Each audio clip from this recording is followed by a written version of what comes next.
welcome also from my side. Good morning. Very glad to be here, and I'm treated very well. Thank you for this wonderful dinner yesterday, and also for all the organization of getting me all the way from Germany via Copenhagen, Stockholm, and then a train on time to Falun. So far I had a wonderful time. I'm a professor of cellular neurobiology at the University of Braunschweig, and at the same time I'm also the head of the Zoological Institute. So my president always says there comes the zoo director, which means I mainly work with animals, and I will try from that perspective to draw some conclusions about the biological nature of learning, which I think we still need to take into account if we want to think about the next generation of learning. Of course, human brains can learn. That's what makes us cultural beings. It also means we can learn new things, new techniques all the time. That's what we have done for the last, 100,000 years, probably, since our brains didn't evolve much. But of course our culture did, and which shows how much we can actually evolve. But still, if we want to consider learning, it still helps where the brain, by its structures, is promoting learning, or by which methods we might probably have an uphill battle because we are working against, or at least against some of the natural biological properties of our brain. You might also have heard that our attention span is actually decreasing in the last couple of decades. Reasons are unknown. It's certainly not food. It might be media consumption that reduces our concentration, our attention span. That's actually an interesting mixture if you look through the literature, of the public literature at least, about the extent of this concentration span shortening. There were some headlines even in New York Times saying that we have a shorter attention span than a goldfish. I can kind of put some stop sign against that. That's kind of a mixture of real news and fake news coming from science. Indeed, attention span has dropped from 15 to 12 seconds, but there's still some way to go to the goldfish, which has 8 seconds. On the other hand, it's kind of frightening to see that the next generation of people to come have a significantly shorter attention span than generations before. And I thought at the very beginning of my talk I should put a test here to you and see how your attention span is doing. So it's a test of short-term or working memory, and you're trying to beat a 2-year-old chimpanzee, so I'm sure that's going to be easy for you. So the way it works is the chimpanzee had to learn on the screen to type on numbers 1 to 9 in the right arithmetic order, and then numbers are hidden, and out of memory, you and also the chimp has to put his fingers in the right order on the number. But let's first see if the chimpanzee is able to learn on the screen and to type in the numbers at the right order. You can see that easily works. You can also see how people who work with animals work. They do it mainly with conditioning. In this case, it means the chimpanzee is learning for peanuts. If this brings you to any ideas for future teaching, I cannot say, but at least for the chimpanzee that works perfectly. He stops working at the moment when he's not hungry anymore. So he does this on free will to get some additional food. And now you can test your brain and your attention span. The numbers are shown for 220 milliseconds. That's a very short time, so you need to concentrate heavily. You probably need some trials to even see the numbers right away. The student, now you see, has trained for 4 weeks in order to adjust to the screen, and you can see the first round it's correct, but you see, it's very difficult. Also, he tries to do it as fast as possible to keep the numbers in his working memory, and now that's when the computer makes this beep noise. It doesn't work. So it's very tough for humans. They make it correct in about 50 to 60% of the cases, and here you see it again drops, again wrong. And you can see for yourself how hard it is to memorize these numbers in such a short time. And even if he can do it, it takes a lot of concentration to get that done and a lot of effort to get that done, at least for a human being. You see here for the same time span, the chimpanzee performing the same task Lately, a psychologist pointed out a failure in the design and saying that the chimp does get peanuts and the students didn't. And you can also see, I don't want to humanize it too much, but he's kind of doing it by not really looking. He can just do it easily, so his brain is... And of course, the reason to show it to you with 5 numbers was that humans cannot do more than 5. A chimpanzee can also do 9 or 11, at least when it's a young chimpanzee. Keep in mind, it's a 2-year-old chimpanzee, which would be a 6 to 8-year-old kid. An adult chimpanzee is as good as we are, but not worse, which also means that there must be a biological reason why we cannot do it as good as the chimpanzee. And with that, I would like to stop to compare humans with chimpanzees. I couldn't resist about this one. For the next president, we probably need a different ape species.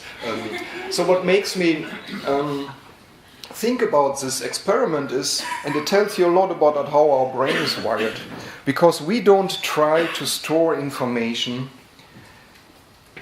in order to have all the information that's surrounding us. We are always selective. There are 400,000 signals, bits of information going in our brain at every second.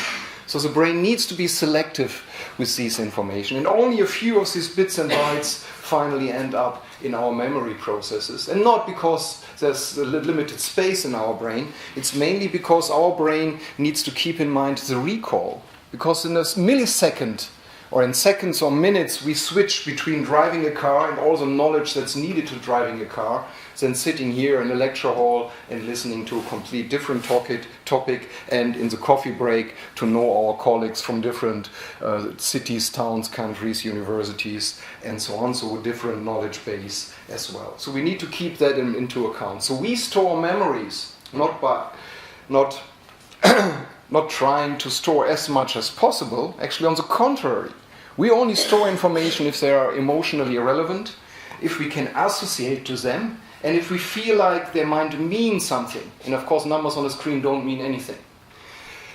So the philosopher and writer Paul Valery once said, our memory would be useless if it would be truly faithful. And that's something we need to keep in mind if we design teaching modules, that the brain we are teaching to will not be attentive all the time. It will not try to memorize everything it has done in the last 45 minutes. And our aim, of course, is to memorize all the relevant concepts that might be necessary for recall at later time points. And there's a second thing in this short little funny videos that reminds us that if we want to try too much in a short time frame, we might actually lose everything. So if we try to teach in a certain amount of time, or if we try to learn in a certain amount of time too much, then we actually might lose it all. What happens? The working memory is overloaded, and if it is overloaded, it can be completely emptied. So it's not that you don't memorize the 9th or the 5th number. What's happening is that you lose everything. So we have to be very careful with cognitive overload. Even more dangerous is that if we try to learn too much in a short time, or if we split our attention between 5 different activities, the focus of attention might be wrong. So we always have variables to keep in mind when we learn. Tasks, certain keywords, we have to connect them to each other, and we have to adjust them in their value.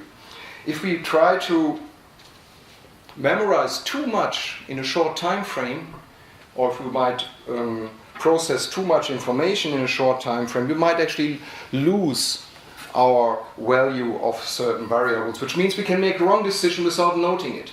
That's what, for example, psychologists, neuroscientists, and economists studied how bankers reacted in the 2008 crash, worldwide crash of our financial system, and they had to process too many variables in a short time frame, and many mistakes had been made due to that without the people noticing it.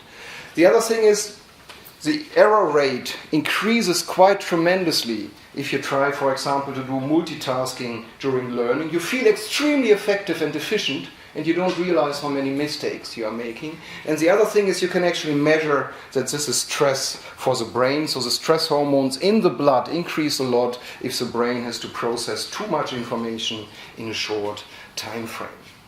On the other hand, and that's why we need new teaching modules, we are living in times that's tremendously filled with knowledge. So we basically have a knowledge explosion. Just a few numbers. In the next 15 years, there will be more published than in 2,000 years before. Every 3 minutes, there will be a new physical discovery. Same is true for chemical discoveries. Every 5 minutes, there will be a new medical discovery. And working in the biomedical field, I can tell you not all of them turn out to be true.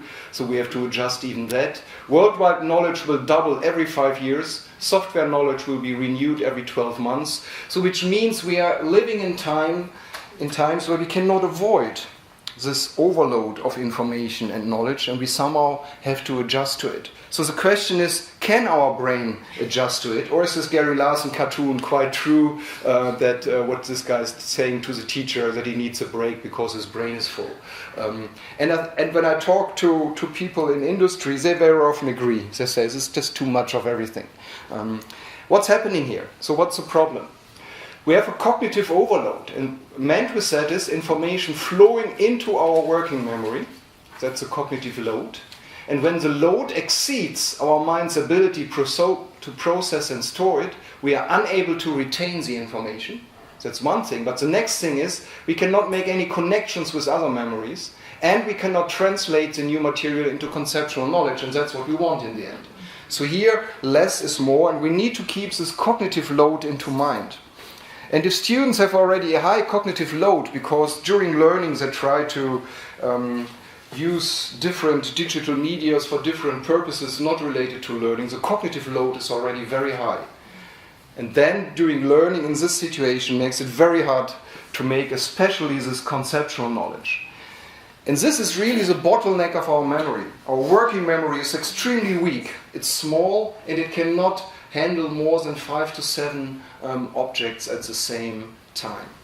But of course we can adjust to digital media. There's no worry about that. This was one of the initial experiments many years old now, and showing how our brain activity changes after a couple of weeks of internet training for people who were naive in that respect. And then you can see here from blue to red how their brain activity changes to the new task, which means if people learn to use digital media, to use search machines, the internet, tablets, iPhones, our brain can adjust to it, can adjust to that.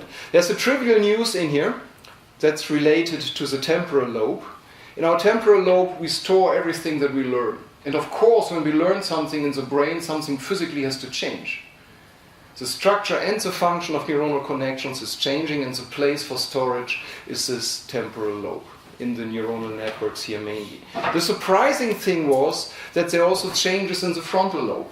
And not always an increase in activity, but also a decrease in neuronal activity. And some of it related to the frontal lobe that's related to our working memory. So if you do multitasking, not because there are bad waves in digital media or anything, you are not actually getting better in multitasking, you actually get worse. And you also get worse with age, which makes it even more dangerous to use these methods when you age. What you see here is the capacity of the working memory. You can see from children up to the age of 25, this capacity is increasing, which also shows that students do have the highest capacity, not students at universities or at later education, not at school. At school you still didn't reach the highest capacity, but there's also some bad news in it, because, for example, a 55-year-old person does have the capacity of a 12-year-old, which some of us already makes some of us nervous, me including. On the other hand, you have to keep in mind the single objects. They can be very abstract, and that means if you are an older person, you have more abstract variables in your mind than a 12-year-old. That's one thing. The second thing is when you turn 55 or 60 and a 30-year-old claps on your shoulder and says, from now on it goes downhill, you clap him back on the shoulder and tell him, well, for you, for 5 years as well, because the peak is already very early. So we have to keep that in mind. Our working memory cannot be extended. We can train it actually, but doing multitasking is no training for our working memory. So how do we put attention to things, and why do we do that? There's a system in our brain working with a biochemical substrate called dopamine. And this dopamine is released at synapses, and wherever dopamine is released, it's kind of a turbo. It kind of increases neuronal activity. It also increases the capacity of neurons to form long-term memories. And this magic stuff is released when we expect to reach a goal.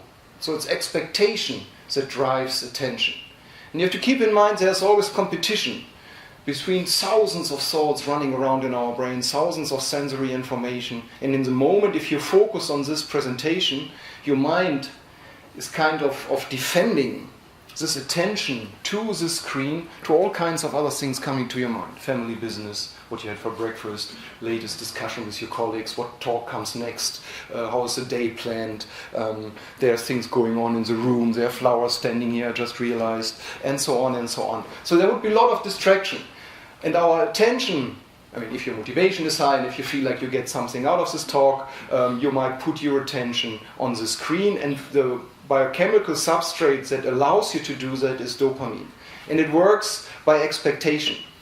So dopamine activities mediate selective attention. They are actually also involved in coordination of movements and working memory and motivation. But the important thing is, this is not the reward system of the brain. This is expectation. So our motivation is driven by expectation to a certain event, and the reward comes much later into it as well. We wanted to know in my lab on the cellular level what's actually going on a single neuron if there's competition between single inputs. So we had a system in the lab where we can actually study single neurons, and we can stimulate single synaptic sites. And what is known is that at these synaptic sites, if we simulate them strongly, there are substances produced, in this case not dopamine, other substances, that makes the synapse stronger. And if a synapse becomes stronger, it stores information. But then we also had an input on the second side, which means we had basically a distraction. And the interesting thing is, and psychologists have shown that many, many times, that if we have a second input in a small time window of a couple of minutes, what could happen is that all the good stuff that is produced in the original learning event in this synapse can be taken over by this synapse. It's a 50% chance. It might also stay, but we have a 50% chance that it might actually go to this unrelated synapse, to something you learn as well. Could be a Twitter news, could be a WhatsApp message, could be something you look at when you look out of a screen. Why I'm saying this is, if during learning we do too many things at the same time, it's in the end arbitrary what's being stored in our brain. Another thing that's important is our neuronal networks need like 15 minutes to adjust to a topic. 12 to 15 minutes to be precise. Which means every time we start something new, a subject, whether that we study in school, it could be geography, next lecture could be a language, and then it could be sport, art. And every time we change between these different cognitive subjects, then our brain needs some time to adjust to it. But if we interrupt ourselves all the time with doing something else, it's very tough to concentrate on that. And that's also something to keep in mind if one wants to offer mocks, if one wants to do e-learning. People usually do this in a place where they can also do all kinds of other things. And usually they actually do. Which means they do learning, and at the same time they're answering their phone, they're going to the kitchen, they do all kinds of other things. And they always need to readjust to the learning condition again. So in terms of splitting our attention between different activities, it's much more effective to do things in a sequential order, and at least for a certain amount of time during the day, do not switch between all kinds of activity and actually concentrate on it. It also means for teaching, it's better to have like 2 hours of teaching of one subject and not changing every 45 minutes or every hour between subjects, because we always have to take into account that it takes some time for the brain to adjust to a new topic. The reason is that our memories in our brain are not stored like in a library. We don't have an alphabetical order and can easily go from A to B to C. We have a spatial temporal pattern in our brain. That's like a mathematical algorithm that you need to read out the memories that's related to a certain subject. And also we have always certain motor activities that are related to certain subjects, and so on and so on. And it takes the brain some time to find the right algorithm to get that done, and that's also done by the working memory. So also here we have a cognitive overload. So what definitely needs to be taken into account, also for us, not only for students, also for the ones preparing lectures, is that multitasking is out for many reasons. First of all, multitasking is a myth anyway. We cannot do multitasking. We can always concentrate on one thing. What we mean with multitasking is a fast switch between different subjects and objects. And we are better in this fast switching the less we do multitasking. So the interesting news is the best multitaskers on this planet are Buddhist monks that do meditation. It's kind of interesting. It's not the weird kid, 18 years old, using the iPhone for 18 years almost. It's a monk who hasn't used it at all, who is best in concentrating and then switching on a new task, concentrating, switching back and forth. So that we need to keep into mind. Another thing that's important, and that's also extremely important for teaching, is how much knowledge do we need to teach in terms of single knowledge items? Or do we just need to teach competence? That's very hot. At my university, it's always said, no, you shouldn't teach students any knowledge anymore. They should just know how to do it. So competence is a new magic bullet.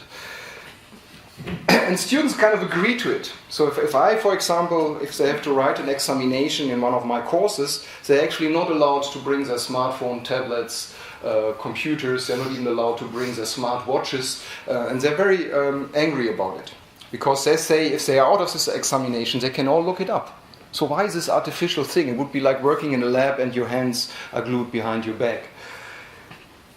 And they actually get some support from a study like this, where Betsy Sparrow from New York, she did a study where she compared the brain activities of digital natives to digital immigrants when the participants had to answer heavy or easy questions.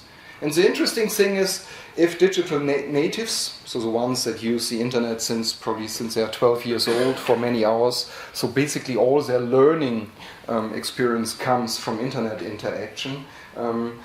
And digital immigrants are people like me, who at school learned from books. They had to learn things by heart, and then later on they adjusted to the digital age. If you ask these two groups of people heavy questions, always the frontal lobe is activated, because in addition to the working memory, it's also the place for analytical search strategies. So if you need to know which flowers are in Mongolia, you might probably not know many of them, so of course you think about a search strategy. But if you want to know the capitals of all European countries, or which countries are neighbors to Sweden, and so on, they are easy questions. And there's an interesting difference. So if people like me are asked these easy questions, our temporal lobe becomes active, because we try to search for these answers in our brain. Whereas the digital natives, even for these easy questions, they even try to bother to activate their own memory systems. They immediately go for a search strategy. So Betsy Sparrow and other co-workers discuss this data in a way they say, this shows our our brain ability to adjust to cultural changes. In this case, we don't need to store information anymore, because we can look it up anywhere on this planet where we are, so we don't even bother to do that. And that now leads to the fact that we have more empty space in the brain to fill it up with creativity or other highly cognitive tasks. The first conclusion, I think, is right. It shows our cultural abilities. That's heavily needed because we have so much information on this planet. But I also think it has an illusion, because it's kind of thinks that our brain actually has a hard drive, which is completely wrong. Our brain does not have a hard drive. Software and hardware in the brain are intermingled. They are the same in the brain. Whenever we learn something, the structure of the brain changes, which also means the perception of our world is different. The more we know about people from different countries, the more we are able to recognize single individuals from these countries, and they don't just fall into the group foreigners.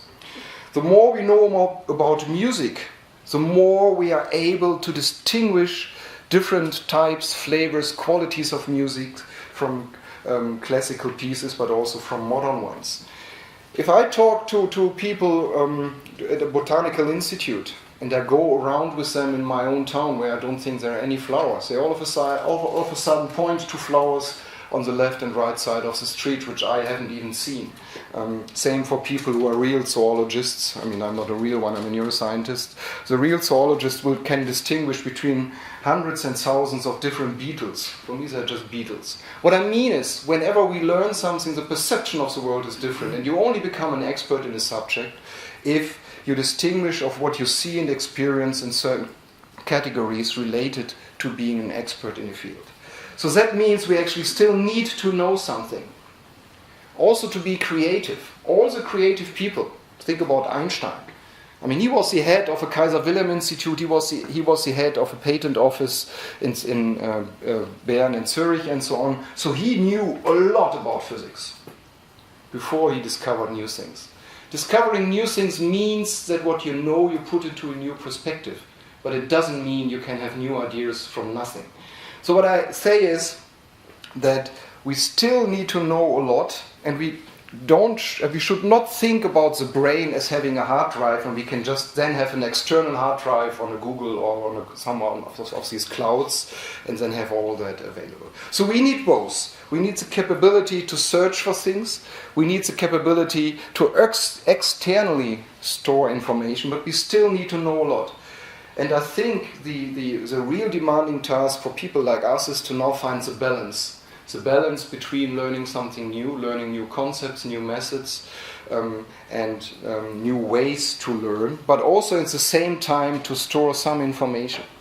The other thing is, if you start to have some knowledge about a subject, it's actually much easier to store new information. That's why I put a spider web here, because our neuronal networks are very similar to that. If you don't store information, you always have to rebuild a complete network of knowledge before you can even search in a meaningful way for a subject, or decide of what the search results are actually relevant to your subject. Whereas if you learn already a lot, it just means you have to make one new connections or two or three between neurons, which is a lot easier, and you can even then build up on that. The other thing is, functional and structural changes in the brain are intermingled, they go hand in hand. So functional changes lead to structural changes, and this is just one example, an easy one.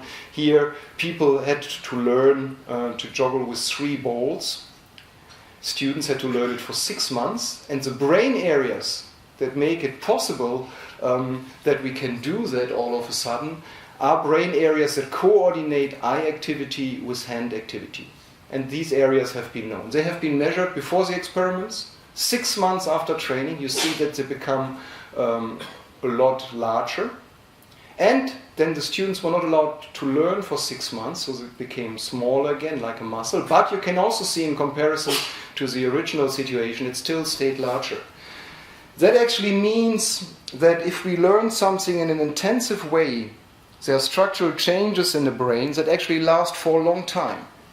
That also means sometimes we lose the function. For example, here the students actually had to relearn the task, but they relearned it a lot faster. Like if we pick up a second language which we haven't spoken for many years, we are a lot faster in relearning it because the brain has a structural memory about that as well. So function and structures change when we learn, and that means the hardware and software of the brain cannot be distinguished. The other thing is we have to deal with big data. But big data are not smart data, so we have to make smart data out of them. And the New York Times reporter Bill Keller actually once said, it's not having the information that's important, it's what you do with it. And that's what we need to train our students, that's the capacity they need. On the other hand, as I've already said before, there's a highly addictive nature to smartphones that are always distracting us about our daily business. There are some research papers in Germany showing that 88 times a day we look at our smartphone, 53 times for a longer time, which means every 18 minutes we interrupt of what we are doing just by smartphones. And if we want to try and change our habit, it's actually a painful experience in the same way to take it away from an African bullfrog if you change that activity. So we have to keep that in mind, that even if you design learning modules, you have to keep in mind the habits that people usually have for learning. And the brain is very reluctant to change a habit, and it's always a painful experience to do that. So let me make, after this introduction about digital media and to be careful how to use them and when to use them, we have to see how do we actually learn. At the turn of the century, from the 19th to the 20th century, so at 1901, a French artist actually put it that way, that he thought in the year 2000 students would learn like this. The teacher is not actually looking even at the students, he just puts the books into a machine and then they are transmitted to the brain. There are now many ideas about that, and I still feel like if I talk to politicians, that's what they expect us to do, and as you all know, that's not how it works, because you have to rebuild in your own brain what other people know and would like to teach you with your own associations. So what are the biological considerations? First of all, we have to keep in mind we learn more unconscious than conscious, and that also means we always learn in the context. So we not only learn what's on the screen, we not only learn what's in the PowerPoint presentation, we always learn the whole situation. That also means that we recall by context. So very often students make the experience that during an examination in the same classroom where the teaching has been done, they're actually very good. They can actually recall, they can do well. And then they go into a professional business where they need that knowledge in a complete different environment, and they're extremely frustrated because they can't recall.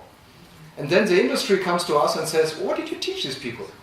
And we had a very interesting observation in that as well. I'm teaching a neuroscience course, and in this neuroscience course some basic genetic knowledge was necessary. So I asked the students, I said, what's this Mendel law again of genetic inheritance?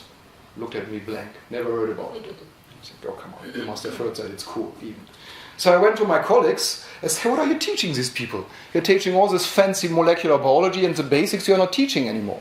They almost killed me.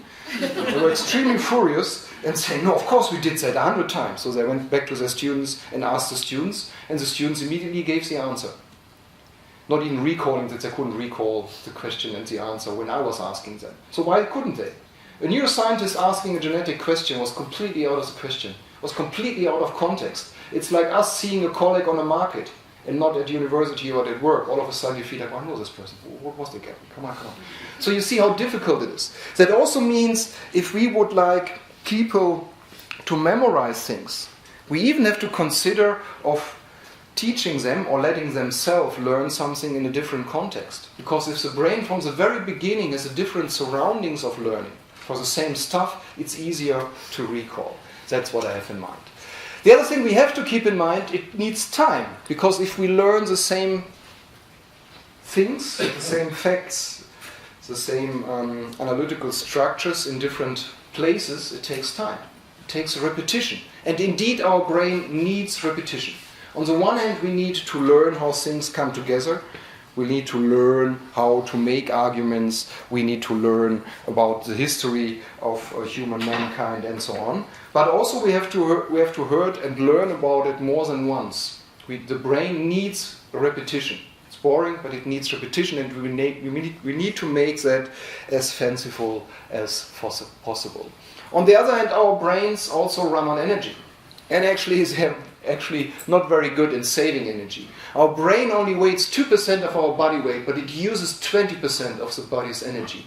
And actually it does that 24 hours a day.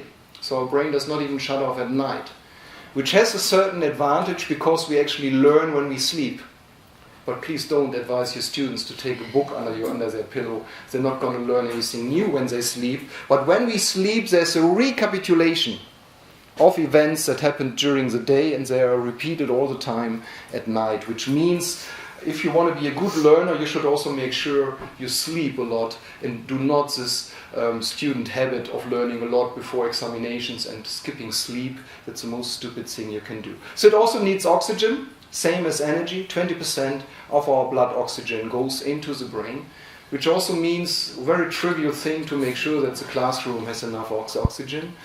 Indeed, I come to that, physical activity is promoting learning. You need to drink a lot during the day. Another fake news, drinking water does not change brain size. Also that has been reported by many newspapers. But what it does is it puts your blood pressure to an optimal level, which then means you have an optimal you have an optimal flow of blood into your brain. And as you realized here, this is extremely important. Also, you have to keep in mind, if a student at school or at universities learns 6 to 8 hours a day, that also is in the regime of an athlete who tries to learn or to train for the Olympics, so they need to drink water. They also need role models, motivation, and selective attention. I've talked about a lot. To the rest I come in a second. Just one other very, very trivial thing that we don't keep in mind when we talk about next generation learning is physical activity is actually promoting brain activity. Every time when you see an interview with a soccer player, you feel like, no, sports cannot be good for the brain. And actually, quite the contrary is true. And sometimes I ask my colleagues, I kind of wonder how intelligent their answers would be after 90 minutes of intensive tackling and fighting. And so one has to keep that in mind. On the contrary, physical activity is juice for the brain because it means better oxygen and energy distribution into the brain. It's not only the muscles that get better oxygen consumption if your heart is running in a better mode. We have better concentration. Attention span is actually increasing with people who do sports because the attention center is in the frontal lobe where there's also the motor cortex, and the flow of blood always goes to where brain activity is increased, and since the motor cortex is next to our concentration centers, our attention centers, they profit as well. In the other end, there's more adult neurogenesis. So more neurons are born in areas like the hippocampus, which is responsible, or which is a bottleneck that decides which information goes from the short to the long-term memory. And the bigger the hippocampus, the better is the flow of information between the hippocampus and the cortex. And in this brain area, just 1 out of 2 areas in the brain where there is actually adult neurogenesis, that is promoted by neuronal activity, and also the connections between neurons is becoming better if we do physical activity. So as strange as it sounds, but if we think about digital media and learning, it means even more sitting and looking at screens. On the other hand, we have to have the full body in mind that if we also motivate students or ourselves to do physical activity, we also promote learning. This is extremely becoming important for an aging society because physical activity is the most single significant factor that slows down cognitive aging of our brains. So if we talk about lifelong learning, this is also extremely important to keep in mind.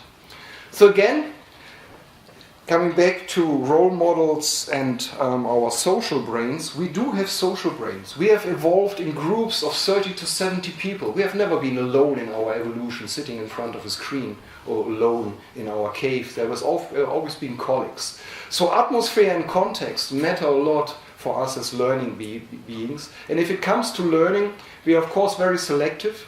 We have to keep motivation in mind. There's not much that you need to motivate this little guy here to analyze the structure of material. You could just advise him probably to the thing he uses. He might look at different subjects. Attention. What I come now to is role models. Human beings like and love to learn from other human beings. Actually, we are the best learners from others, much better actually than apes, in terms of learning what others do, but we only do this if we trust them. And that's the important thing, and I come to that. Because very often we ignore. We feel like the computer can be as good as a teacher as a human being, and in many respects it can be, but there's one thing one needs to keep in mind. We have cells in our brain that mirror the activity of other human beings, which means if somebody is picking up something, it needs a certain neuronal code of neuronal activity in their motor cortex to make this complex, precise picking up of a small pea or peanut or whatever. When one did recordings, and that's why one actually discovered that, if we make recordings of people who are observing people doing this kind of movement, the same neuronal activity is active in the brains of the observer. So we mirror the activity that other people do, and we can actually even learn by that. For example, in motor learning, it's very prominent. We learn by watching.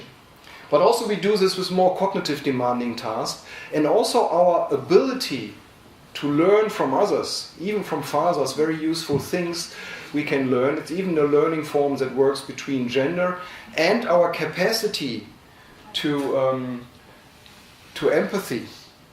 So like to know what other people feel. You can see in these pictures, this is what have been used, and you can see in your faces you're empathic as well, so I quickly switch this.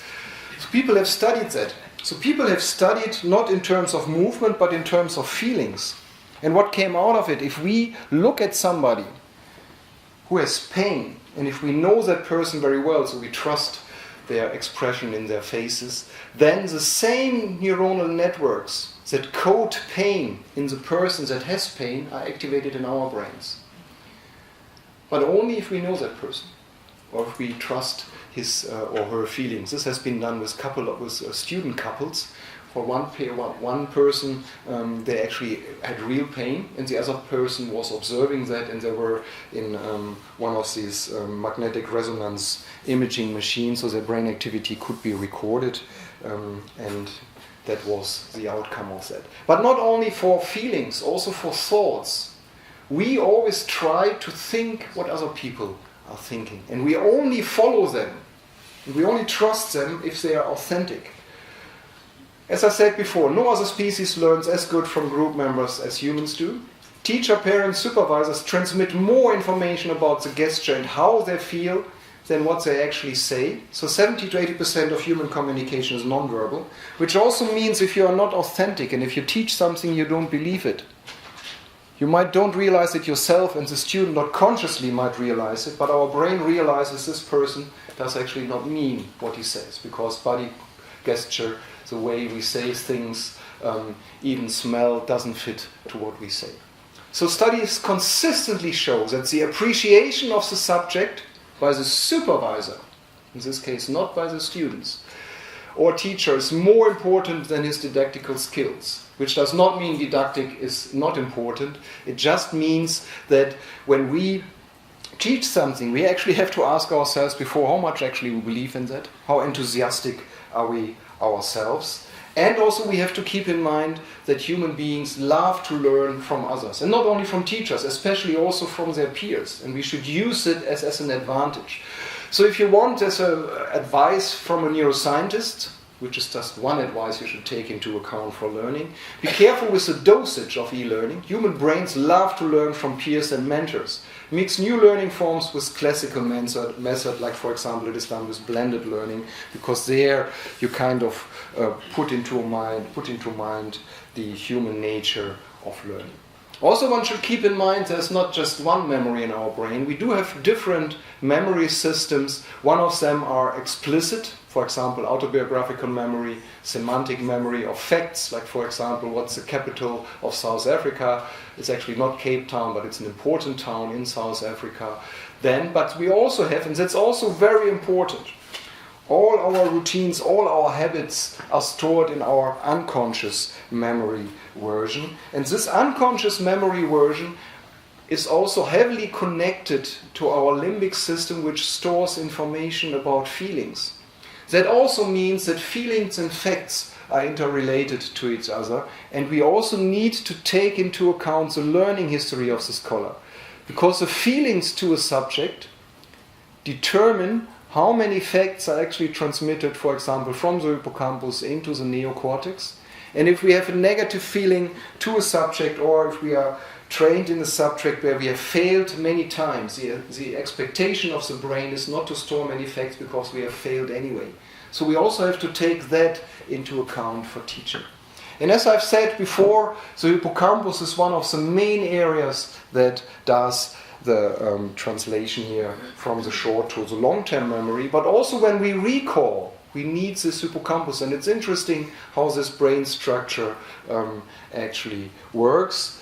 So here you can see a test how it works, because it works by association. For example, I could ask you to memorize these numbers. Well, you would say, oh no, come on, I didn't even have breakfast.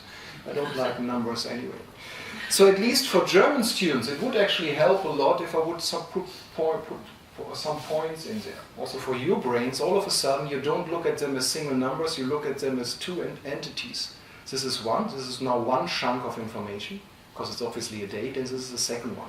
And if you know something about the history of Germany, you will realize this is when the wall was falling, and this is when Germany, East and West, were reunited. So it now even has a meeting. And if I ask students a day later and say, please recall the numbers when you brush your teeth, they can easily do that. Whereas if you only give these numbers, they end after 6 or 7. So what I mean is to organize information into useful pieces, into chunks, and also having a meaning to it helps. Some people would actually claim they are much better with letters and words than with numbers. So I always give them then this task. First they laugh because they think I will now give a nice conclusion how to memorize these things. This is not the name of an Iceland volcano, so there's nothing you can do about it. And since you were laughing at me, I kind of will punish you, because now you have to memorize the double number of letters that are in here, and this time I actually will ask you. So you have 10 seconds to memorize the letters in here. Time is running.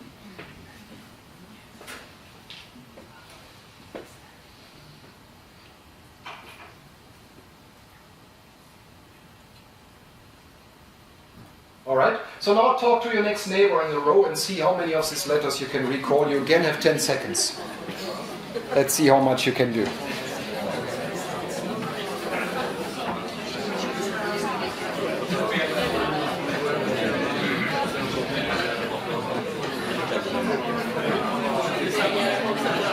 Alright, now you can see the answer. 10 seconds are gone. One of the nice things is you actually started to work, so I convinced you to actually try. Many of you actually, I can see during talking, tried, and probably some did it. And the nice thing is some I saw even making this kinds of thing as putting your finger on a map. Because there are two categorization you can actually use here to memorize that. First of all, you have realized that from the beginning it's similar to here, not to have single letters. You make chunks out of the names in here. Second thing is, if you look on a map, because now you need to memorize the order of towns. And one easy way to do that is to go north to south. So which means with a little knowledge of categorization, you can actually store a lot of information. Because to store 46 or 48 single letters takes a world champions to get that done in 10 seconds. And you have done that shortly after breakfast, very early in the morning, just with two things. First of all, you have made chunks in this case, town names. Second, you have a second categorization, north to south. What I have in mind, whenever you teach something, keep that in mind, to ask the students to make associations and categorizations, because by this means our brain becomes extremely powerful. Why is that? Well, again, context is important. This is clearly ABC. Well, or is it 12, 13, 14? You can see how easily our brain adjusts if the context changes. So the context needs to be an association. And actually, if you look at the cellular foundation of that,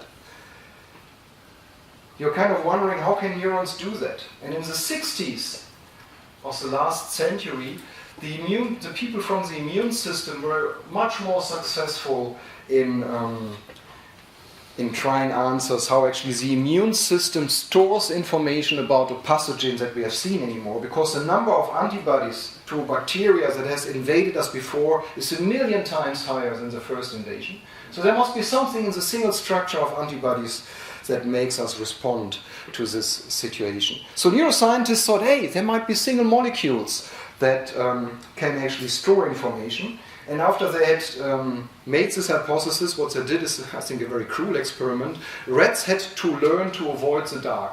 And when they learned that, I mean, the way they learn that is usually a rat would like to go to the dark, but if it gets an electric shock, it avoids the dark after a while. Well, after they have learned that, 30 trials, it took them, they were killed immediately, and their brains were fed to other brains, and the brains learned it very quickly.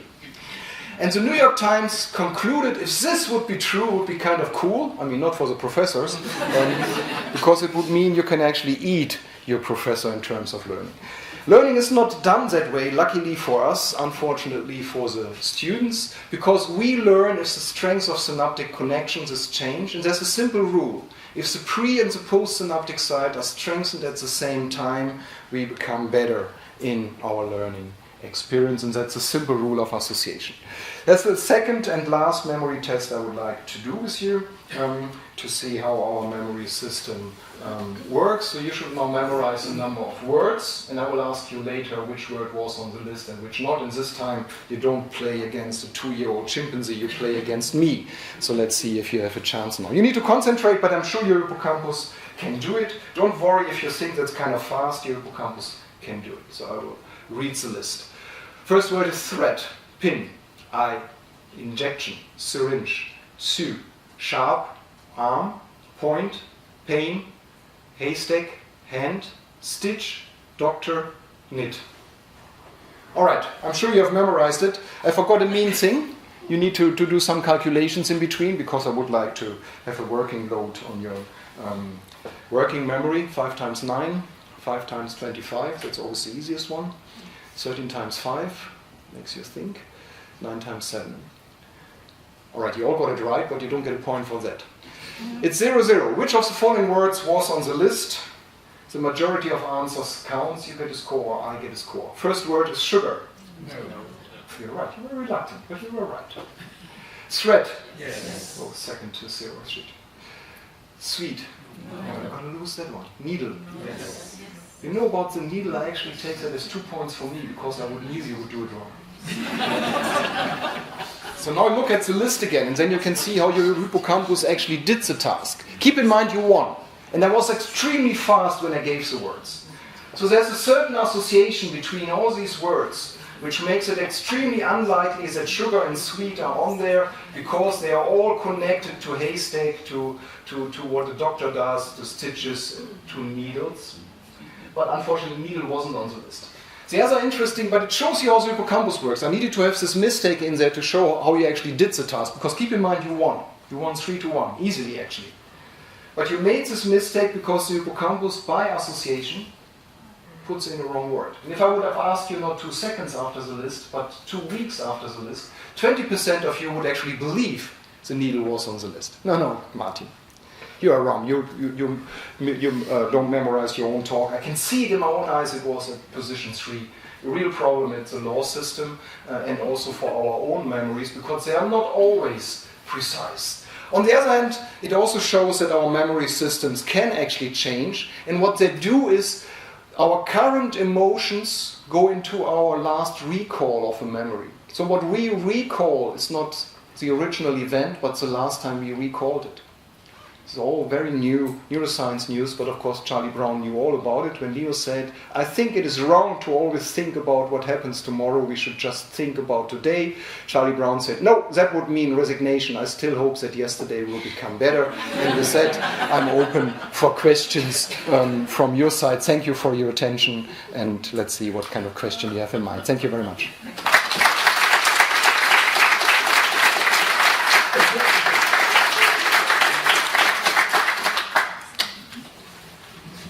Any questions?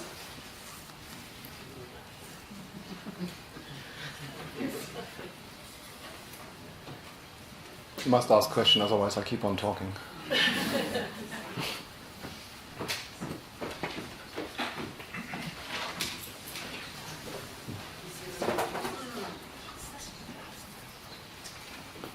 I have one question. It is quite frequently said that women are better at multitasking or doing several things at a time. Yes. Please. Yes. Always asked by women. It's true and false at the same time. If you put human beings, male and female, in a laboratory situation where you precisely determine the cognitive load of a task, and then puts the same cognitive load on each gender, you see that they are equally bad at multitasking. If you look at a real-world situation, much multitasking is involved with language. Usually one of the tasks where we do multitasking, at least in one of the tasks, language is involved. And with language capabilities, females are indeed statistically better than males. It's actually, again, a fake news. Is some males always say, yeah, because they speak more. No. They actually, I don't know why a colleague did that, but he actually recorded for 100 subjects, 50 males, females, how many words they spoke per day. It's the same. So males speak the same number of words, but there's an interesting difference. Females use much more different words than males do. So females use between 16 to 20,000 words in their active vocabulary, and males are closer to 10,000 as an average. So I think this multitasking observation from our daily habits that females are better than males comes from this language, higher language capability on the statistical level. In a laboratory situation, as I've said, they are equally bad, and females are not better than males. Any other question?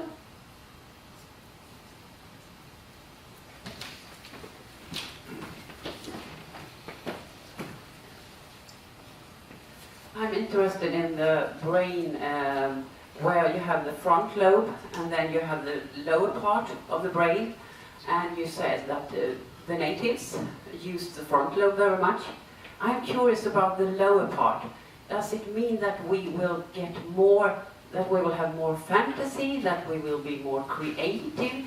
Do you see what I mean? It gives space for something else, or is it just a lost part? It's actually just a lost part. Okay. So the psychologists who did the study were under the assumption that our brain stores information. Storing information obviously needs space. So you need to have a hard drive. That's why even if my computer is very small, it cannot become smaller because the hard drive needs space. So our brain must have a hard drive. And if this hard drive is not filled with knowledge, we can fill it with something else. For example, creativity, fantasy, whatever. And what it turns out is that our brain does not have a hard drive, which means if we learn something, the way we process information is already changed. So it's not that everything goes in one bottle. It's our brain, if you see the brain here, I mean, this is just an abstract version of it, the brain changes from the front to the end if we learn something. And actually even more is happening. Whenever we learn something, the original trace, let's say, of a coffee mug. I mean, once we had our first coffee, and then we had a coffee when we were in love, we had a coffee when we were in Venice, we had destroyed a coffee mug, and so on and so on.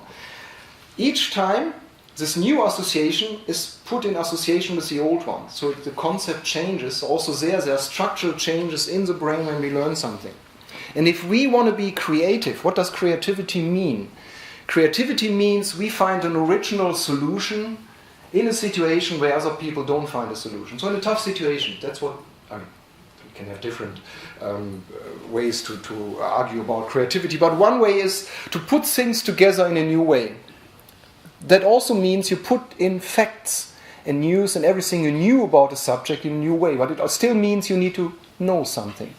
So creativity and fantasy is actually not better. Einstein didn't invent his theory when he was 6, not even when he was 12. When he was asked later, actually, one of the main ideas he had is he always wanted to travel on a stream of light. This was a dream he had indeed when he was 12 and 14, but it doesn't mean anything to him. But this fantasy he could actually use when he was a grown-up and he knew a lot about physics in order to be even more creative. So what I'm saying is we should not have the illusion that with creativity we should free ourselves to what we know. That's what creative trainers very often tell you. What they actually mean is you have to free yourself from the association you do by habit. There's a phone, there's a message, I need to answer. You can be creative. You can actually switch it off when it beeps, or you can drown it. or you can paint it, or you can give it to somebody else and tell them to watch for your messages and tell you later if there's something important. Or there's another creative app that actually you adjust before how many minutes per day you are allowed to use a certain app, so to restrain yourself. Anyway, so what I have in mind is that there are no empty spaces in our brain. It's also not true that we only use 10% of our brain, and we all could be Einsteins and Da Vincis and whatever kinds of Nobel Prize winning person. No, we need a whole brain, but how we process information, that can change by learning, and that's still very important to get that done. We need knowledge about facts in order to make a concept and a categorization. On the other hand, in order to store facts, we also need to be able to make this kind of categorization. So it's a tit-for-tat situation. And that's, I think, the tough part of teaching. How to teach a brain that obviously, since the subject is new, cannot categorize, but then also to make it, or to put the capability into our learning structures that the brain that needs to learn something can categorize. I think that's extremely important for our teaching habits.